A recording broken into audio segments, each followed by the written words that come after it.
this way to surgery, this way to pediatrics.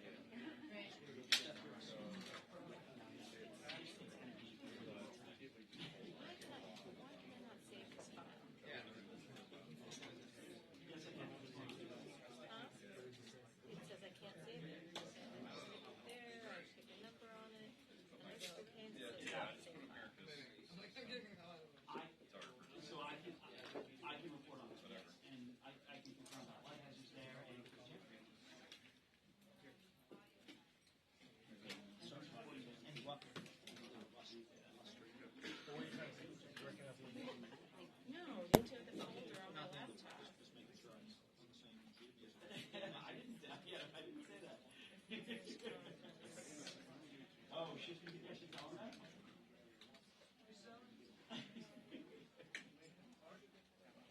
You think I should say that? I don't know.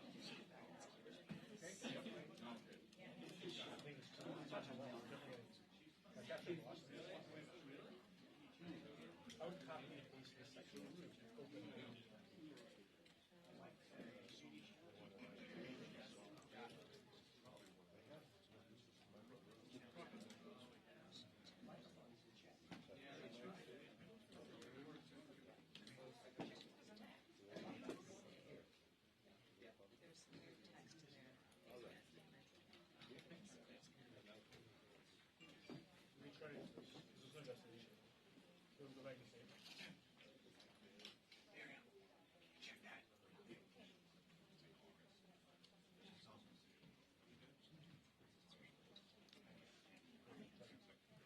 That wasn't there.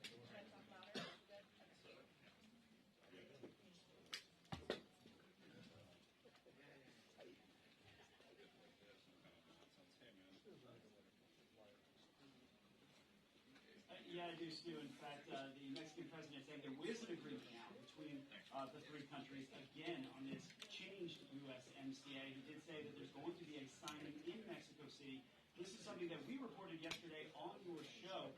Both I can confirm U.S. Trade Representative Robert Lighthizer is there, as well as the Deputy Prime Minister of Canada, Chrystia Freeland. She is also there for that announcement. So that leads us to today, right here, and how Speaker Nancy Pelosi will come out and make her announcement about the USMCA and what's changed. I can tell you that our Blake Berman talked with a senior White House official not too long ago who said that they believe not much has changed with USMCA. There are some tweaks to enforcement, but they believe the basic deal is still intact with that. We're waiting to see what House Speaker Nancy Pelosi has to say about all of this. There is changes to the enforcement within this deal going forward, but again, that announcement coming any minute now.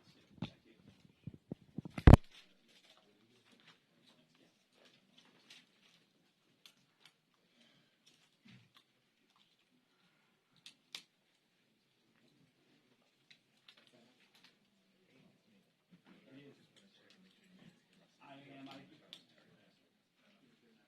I will, and I'll be back as soon as this wraps up. I'll be back with you soon.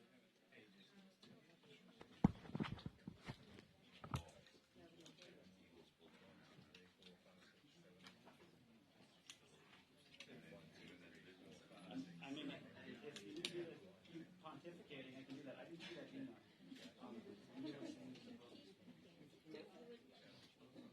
Well, that would make sense. Did you from his release from his office? Oh, or something he said in the fall or what? That's fine. Okay.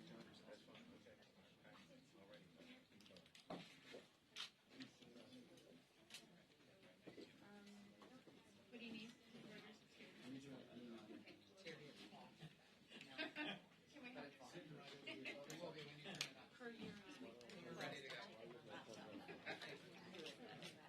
I don't mind people listening. Okay. It's not that interesting. There you go.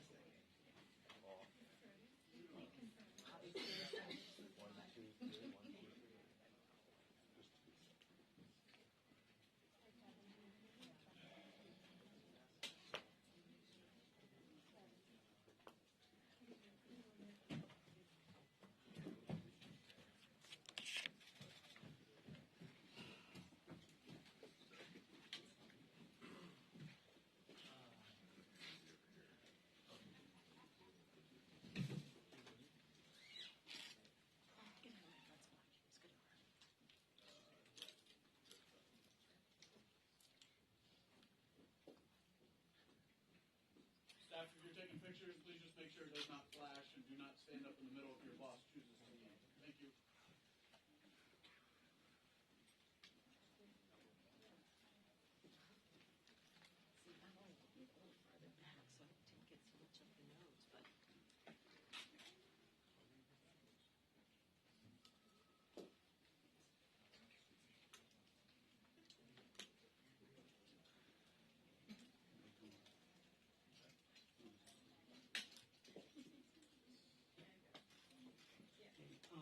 So Tom Donahoe did come earlier. Do you want to let Ralph know? It may be 1 o'clock. He's catching an earlier plane. So I sent her over at 2 o'clock, but so I don't know. I'm about to do this news conference. If you want to help coordinate it, tell Ralph. Yeah.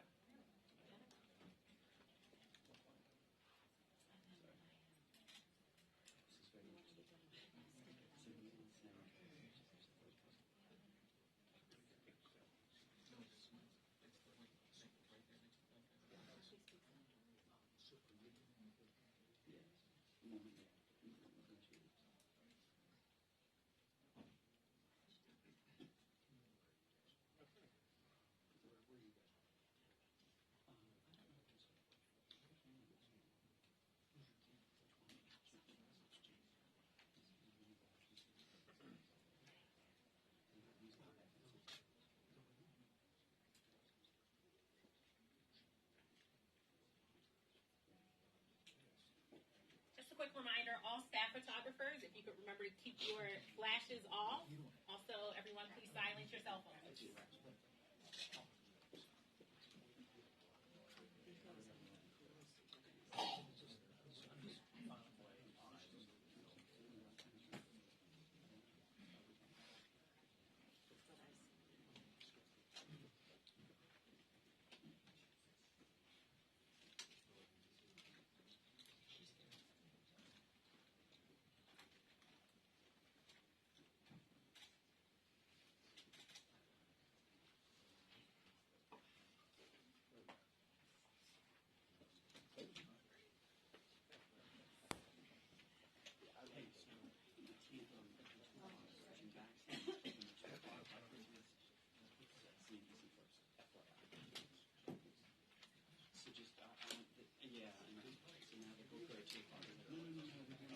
Oh my God! That might put Yes. CNBC first. I saw that. I love it.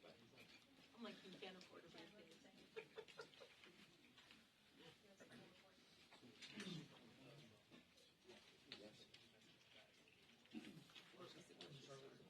USMCA. Oh, when did it happen? It was they're going to do USMCA and impeachment. That way. It's going to be a combined rule.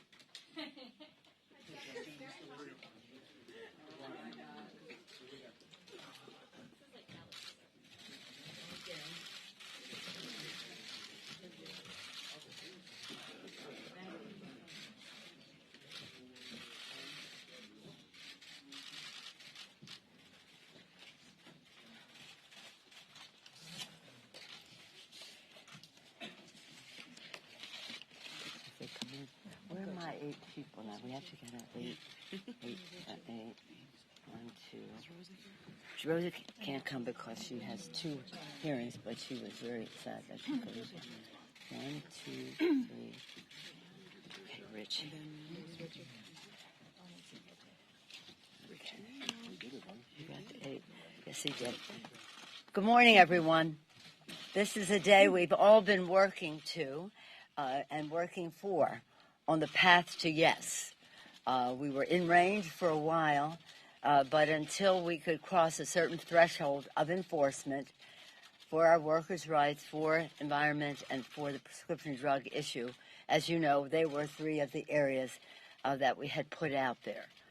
I want to thank our chairman, Richie Neal, chair of the Ways and Means Committee, the 8 members of the task force, whom I will acknowledge momentarily, but thanking them for their leadership in negotiating on different segments of the legislation. I also want to thank Richard Trumka, the president of the AFL-CIO. He was persistent, dissatisfied, knowledgeable. He really got us to a place which is a far distance from where we started with the proposal that was given to us. There is no question, of course, that this trade agreement is much better than NAFTA. But in terms of our work here, it is infinitely better than what was initially proposed by the administration. And I credit our chairman, Richie Neal, for helping us navigate all of these places. The unity of our caucus on specific priorities in order to get the job done. And again, the brilliance and knowledge of Richard Trumka as to the ramifications of every provision that was in the legislation. We'll be handing out a memo from the Ways and Means Committee. You may have it, which explains why we are so proud of the distance that we have come from where we started with the administration on this legislation. It's a victory for America's workers. It's one that we take great pride in advancing. The members of the 8 members of the task force, Congresswoman Rosa DeLauro, who has a markup in her committee about workers' rights or in appropriations, Congresswoman Jan Schakowsky, you'll be hearing from, Mike Thompson of California, Terry Sewell of Alabama, Suzanne Bonamici of Oregon, whom you'll be hearing from, Jimmy Gomez of California you'll be hearing from as well. Where are my others? John Larson of Connecticut, Earl Blumenauer of Oregon. 1, 2, 3, 4, 5, 6, 7, 8. Here we are. And now it's my honor to yield to Richie. He was indeed a maestro to make all of this happen. It's with great respect and admiration for his work and gratitude that I yield to the chairman of the Ways and Means Committee, Richie Neal. Thanks, Madam Speaker. Thank you. Yeah. Every once in a great while, you get to participate in a "it will never happen" moment, and we are witnessing that today. The other value of technology, I will point out, was after a round of intense finishing conversations and negotiations over the weekend that started on Saturday morning with the Speaker, myself, and the Trade Rep, Robert Lighthizer. We went back and Mr. Trumka, the Speaker, was on a hunting expedition. We spoke with him frequently. But the Speaker talked to me earnestly about we're near. And on Sunday, when Tom Brady was about to take it in, all of a sudden I looked at my phone. It said Pelosi for caller ID. Long wisdom tells me, the hell with Brady, take the call. And I was watching Baltimore and the 49ers. So this is a transformative agreement. It's a template, I believe, for future agreements. Our constant emphasis was on enforceability. We fixed that. And the idea and the notion that the president of the AFL-CIO, Rich Trumka, would be supportive of this initiative, I think, tells the story. But this is more than a triumph for organized labor. It's a triumph for workers everywhere across America. In terms of the working group members, I want to say that they strengthened the labor standards. They strengthened the environmental chapters. They enhanced the verification mechanisms for environmental trade. With the unflinching leadership of the Speaker, we also secured important changes in USMCA that preserve Congress's ability to change U.S. law to address the crisis we are facing with respect to high prescription drug prices. Over the intense period of these negotiations with the administration, I repeatedly emphasized that USMCA will deserve a vote because it's an agreement that Democrats shaped. I don't think anybody on this dais would have said 2 months ago that we would have been able to get as far as we did in this negotiation. It was based upon goodwill, but also a determination that we acknowledge the problems that have existed in the past with enforceability. And it was a very telling moment. This was shared with the media. On the day of the break in August with the working group, I said to the trade rep the last meeting, I said, nothing has fostered more disagreement about trade than the lack of enforceability. And the trade rep said to me, you are absolutely right. And he said, I want to tell you, and this is, I think I'm not speaking out of school, he said, there have been people in the State Department, the Defense Department, and the Oval Office over the years who said, don't get this one upset and don't get that one upset. because we might need them on future geographic issues. He said, our position has been that we are supportive of the thrust of what you want to do here.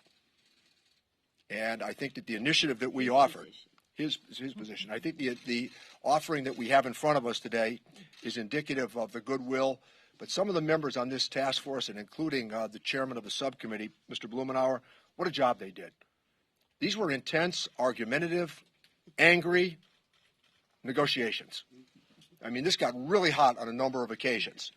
I think we set a world record for hanging up on each other, myself and the trade rep. And but at the same time, we also knew that this was an opportunity that we couldn't let get away from us, and we did that. So we will continue to share more details in text. The last point is a reminder that I traveled to Mexico with a delegation to meet the President of Mexico. Then right after that, I traveled to Canada to meet with the Prime Minister of Canada and the Minister for Defense and Trade, Freeland. They are, I believe, they were good partners in this. They conceded just about to every point that we asked for because of the following: enforceability, enforceability, enforceability. So with that, Madam Speaker, I'll turn it back to you. Well, we're going to turn it back to Jan Schakowsky, a champion on the issue that related to pharmaceuticals in the trade agreement. Thank you, Madam Speaker. It's been an honor to serve on the working group.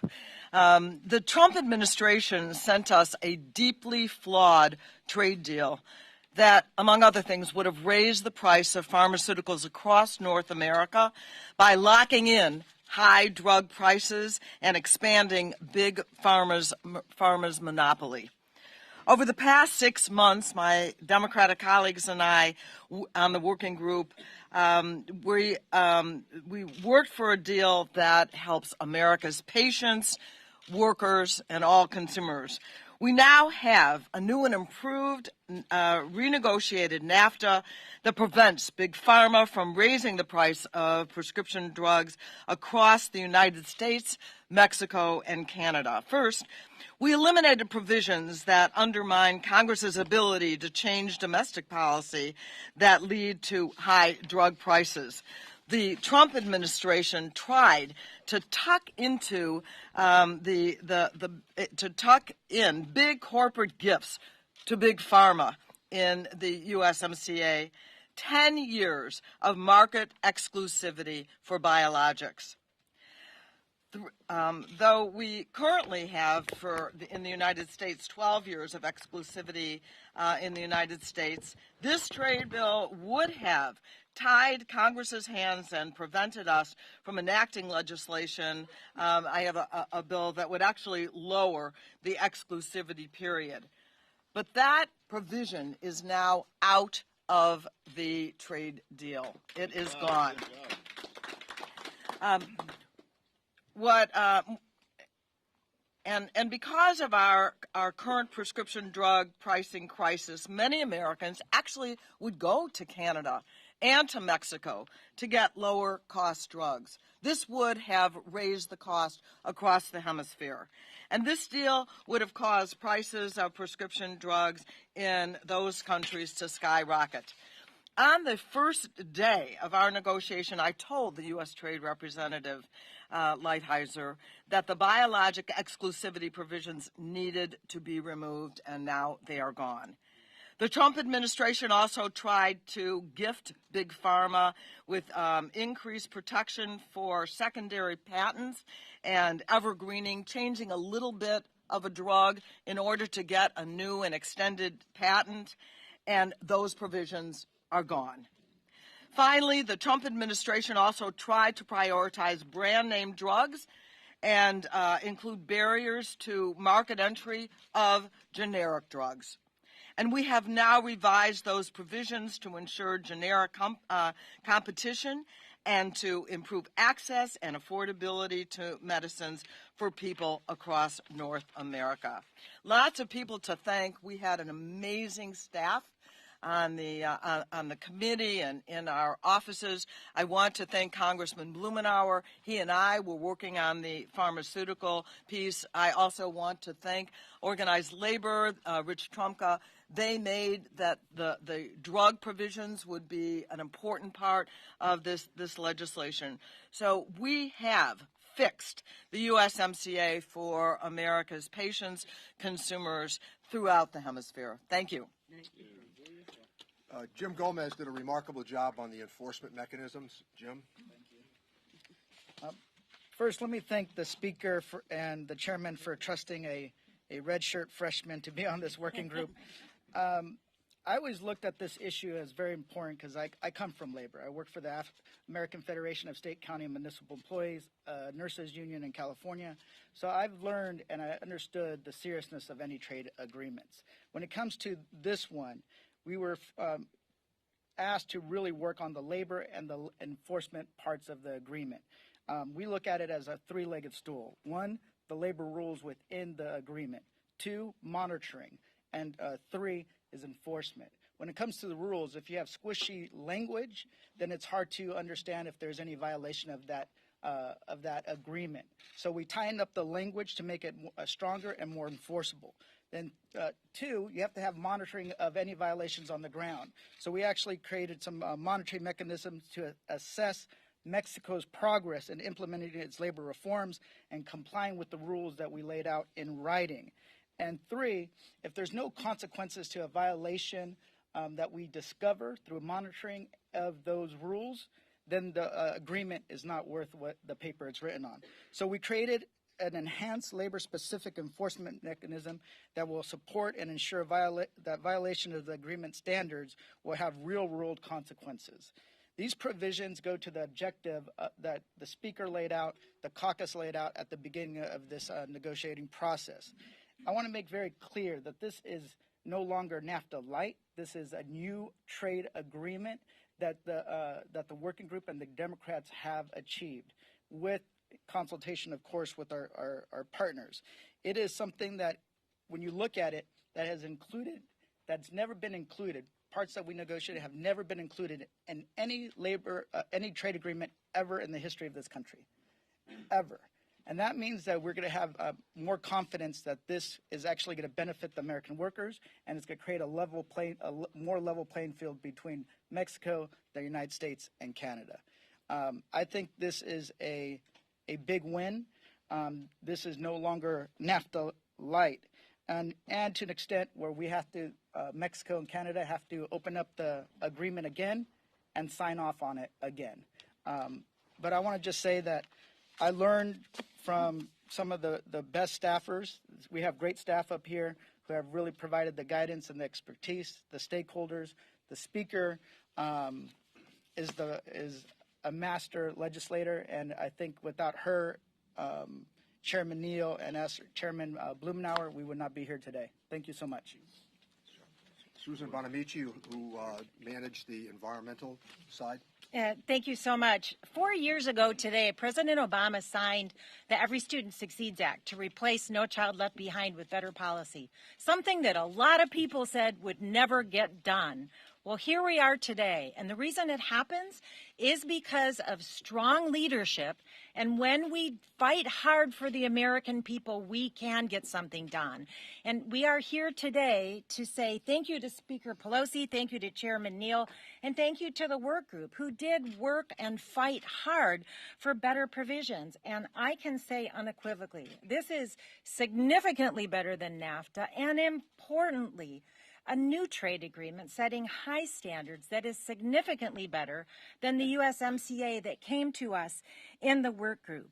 And with regard to the environment, we fought hard for these provisions. We have better rules on the environment.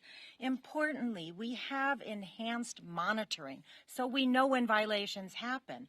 And then critically, we have strong enforcement and strong funding to make sure that those provisions are being enforced. We incorporate several multilateral environmental agreements. We have an interagency committee to assess and monitor.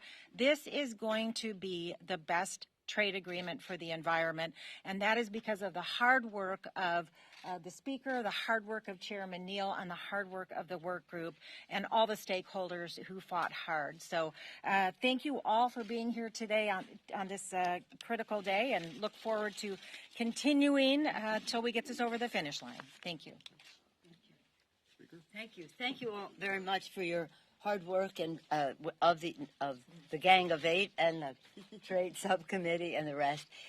What will happen now, right now as we're speaking, the trade representative is on his way to Mexico for there to be a signing of this new revised trade agreement, which has come a long way from the original agreement that they presented to us. It makes all the difference in the world to American workers, workers in Canada, workers in Mexico. It makes all the difference in the world in terms of the environmental issues, and it makes all the difference in the world in terms of what Congresswoman Schakowsky talked about in terms of not putting in a trade agreement something that not only bars those countries, but our country from making any changes to strengthen the hand, to give more leverage to consumers rather than to big pharma. With that, we'll take some questions, but perhaps first the distinguished chairman would like to say what we do next in terms of the implementing legislation and the rest. Well, I think we're going to begin to share text, and people will have an opportunity to review parts of the agreement before there's any expedited period of bringing it to the floor. But I also think that Minister Freeland is in Mexico now with the trade rep, and we hope that they'll copper fasten the issue. And as the pass out that we have from the Ways and Means Committee, I want to say something that Ways and Means staff, that trade staff, amazing. They're the best. Amen. They're the best. And I want to acknowledge Catherine, my Catherine. You have your Catherine, we have ours. So I think that will begin to get the information out. People have a chance to sort the implementation language and get this to the floor. I think that there's no reason for unnecessary delays, but at the same time, we want to make sure that there's a chance for people in the caucus to vet what we've put together. Thank you. Please. On impeachment. We made our presentation this morning. You don't want to take questions? We're taking questions on the subject at hand. And since you're new to this, the others who are here regularly understand that. Yes, ma'am. Is it a coincidence that you are announcing this bipartisan deal on the same day that you're unveiling your articles of impeachment? No, it's not a coincidence. It's just as we get to the end of a session, there have to be some decisions made.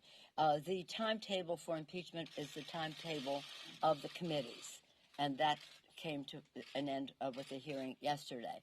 But for us, this has been, we didn't know what day it would be, but the trade representative, Ambassador Lighthouser, who was quite remarkable to work with, he shared our values. He understood why we could not accept the Trump administration product. And he wanted to get this signed by the Mexicans and the Canadians. When you're dealing with something like this, it could be perishable. So he wanted to close while we were all in agreement, and therefore we came to agreement as we Madam Speaker. You want to say anything about that? Madam I do. Speaker. Just again, it was just the idea of timing on this was that notification was offered that we might get there, so that we had to prepare the Mexican president, the Canadian prime minister, and as I noted earlier, the ambassador and the speaker cautioned him on Saturday. I'm witness to the conversation on the phone. He was very anxious, and she said, no, we need another confirmation phone call with Rich Trumka, which took place. And then I think that... and Rich Trump had his communication with he had to go with his affiliates. Yeah. Madam Speaker. And Madam then, Speaker. if I just may, on that score, we're coming to the end of the session. So if you engineer back from what we hope will be the end, December 20th, if you engineer back in order to get something accomplished, which we hope to do before the end of the session, you have to move. Madam Speaker, what do you say to those who wonder how you can say that President Trump is an existential threat to democracy on the one hand, but also work so closely with his administration to get something like this done, which is such a priority for them as well? I would say that we came a long way from what he originally proposed. And there are some people who said, why make it look like he has a victory? Well, we're declaring victory for the American worker in what is in this agreement. But we would never, not any one of us is important enough for us to hold up a trade agreement that is important for American workers because of any collateral benefit that might accrue to any one of us. Yeah, a reminder, this is a hemispheric trade agreement. Mm-hmm. That's how important this is. And we were determined to alter the conversation about trade. We made this. We made this agreement. Yeah. It was one of those things where we made our own environment. Mind you, Mexico has NAFTA. So what is their motivation to? So we had to take everybody to a different place. And certainly we would never have agreed to what the president proposed in the first place. Yep. Can you just explain to the American people, you fought hard over some specific issues, what this means for the economy long term, you think? And then also, will the Americans have the ability to go into Mexican plants and verify? Yes. And we also believe that as we proceed now into the final stages of just the text sharing, that we'll be able to confirm what I've just said, not to miss the point that we can't turn our backs and deny the reality of trade. As I noted earlier, 95% of the consumer class in the world lives outside of the United States, coupled with the other reality. I mean, if you talk to your children or your grandchildren and you talk about the internet, I mean, they're already globalized. So the idea for us, I think, is to shape these agreements so that the American worker is covered as well. Madam Speaker, Madam Speaker, this is kind of a whiplash morning dealing with impeachment at 9 o'clock USMCA. And the day is young. And we still have legislating to do. Well, first of all you talk about when we come together is, when are we getting out here? Are we going to be out by Christmas? And now you're saying you're whiplashed into all this activity to get us out on time. We've been through many crazy Decembers here. And we're certainly getting there. That said, though, when I talk to a lot of your Democrats who are very interested in getting USMCA, who might be skeptical about impeachment, they emphasize why it was important to get this done, but they worry whether or not the attention and the legislative success of USMCA and perhaps other issues could win the day in the court of public opinion over impeachment when those issues are more prominent. Do you expect this to prevail and resound with those voters more than impeachment? This has a life of its own. This is about, as the chairman said, globalization is a reality. It is not going away. And when we're shaping a bill that weds trade with the environment, with workers' rights and the rest, it's its own reason for being. It has nothing to do with the rest of whatever you were talking about. But I will say that it is in terms of globalization, environment, and then talking about not using a trade agreement to hurt our ability to make our own laws in the United States and those countries to do so. I have one disappointment, which was 260, but I was 230. I was too late coming in on it. Can you explain that a little bit so people understand Well, it's no use going into it. I mean, I lost. Here's the thing. They had 230 in the agreement. There are some members who wanted that, I guess. I don't know. He didn't name names, but he had 230 in the agreement, which is, in my view, the wrong way to go. It's a real gift to big tech. But I had said to the, and we know this, I had said to the trade representatives, we're not adding any more issues to the discussion. Environment, pharmaceuticals, workers' rights, enforcement. That came to my attention after I made that commitment. And, by the way, it was a letter from the chairman of the committee, Mr. Pallone, and the ranking Republican member asking that it be removed. But unfortunately, I got it after I made the pledge of not moving any goalposts. Can you talk about the time frame? It was more than a year ago when the original deal was signed. How come it took so long to take this up? Last question. Because we were not going to accept the original deal. That's right. I mean, that's what it comes down to. It's a real indication of why we are celebrating today this victory for the American worker. Because under the leadership of our chairman, Richie Neal, and the hard work of our 8 members of the working group, and in addition to that, the Trade Committee, and the input that we're getting from all of our members of our caucus about what the impact was in their areas, and we shared that with the trade, with Mr. Trumko, with Mr. Lighthizer, and the rest. It takes a while, especially when you're starting with something that is a non-starter, and that's what the Trump administration gave us, a non-starter.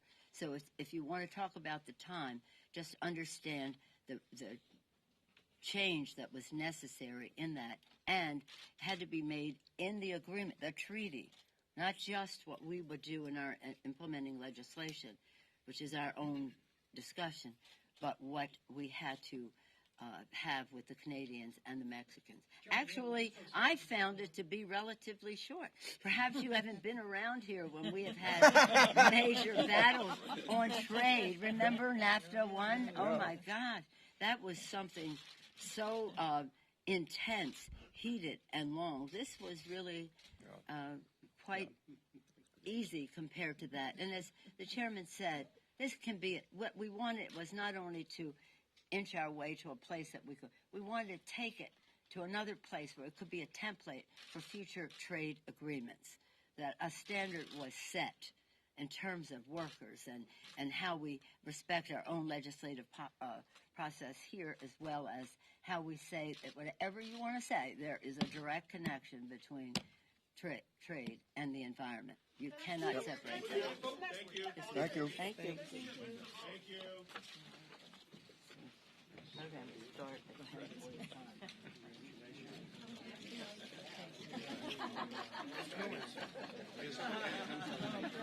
Turn on her heel.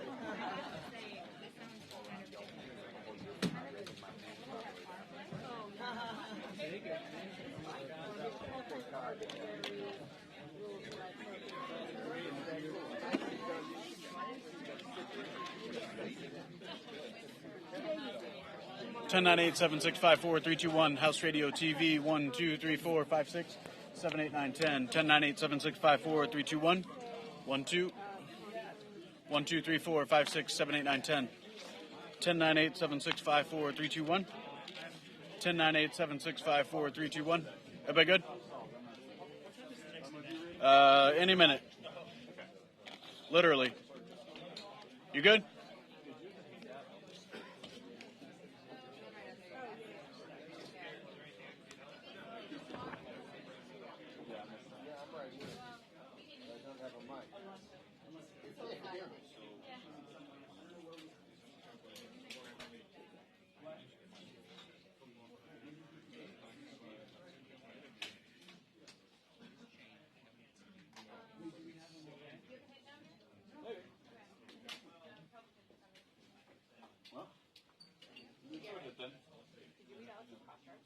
No, this is the second time I've been accused of it, and I think it's really unfair.